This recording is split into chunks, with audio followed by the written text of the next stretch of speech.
ඊට පස්සේ තියෙනවා අර්ථ දැක්වීම ගොඩනගා ගන්න. අර්ථ දැක්වීම ගොඩනගා ගන්න ළමයි කටපාඩම් කරනවා ඒකක කාලයකදී ගෙවා යන ගමන් මගේ දුර වේගය කියලා කියනවා. කියලා මම පාඩම් කරනවා. ඕන්නේ. මෙන්න මේ ටයිප් එකේ සමීකරණයක් ආවොත් මම කියන්නම් x සමානයි y බෙදීම z කියලා සමීකරණයක් එන්නේ. හරිනේ මේ ටයිප් එකේනේ. මේ වේගය සමානයි දුර බෙදීම මොකද්ද? කාලය. x සමානයි y බෙදීම මොකද්ද? z. මෙන්න මේ ටයිප් එකේ සමීකරණයක් ආවොත් බං මෙන්න මේ යට තියෙන යුනිට් එක තියෙනව නේද? මෙන්න මේ යට තියෙන යුනිට් එක යවන්න ඕනේ එකකට. මොකේද යවන්නේ? එකකට.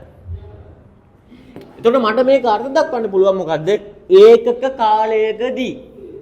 තේරෙනවද කතාව? මේක යවනවා කොහාටද? එකකට. ඒකක කාලයකදී ගෙවා යන ගමන් මගේ දුරට කියනවා මොකක් කියලාද? වේගය කියලා. මේ යට තියෙන එක යවනවා කොහාටද? එකකට. එතකොට මට කියන්න පුළුවන් මොකද්ද? ඒකක කාලයකදී ගෙවා යන ගමන් මගේ දුරට කියනවා මොකද්ද? වේගය කියලා. තව එකක් බලමු. මම ලියනවා පීඩනය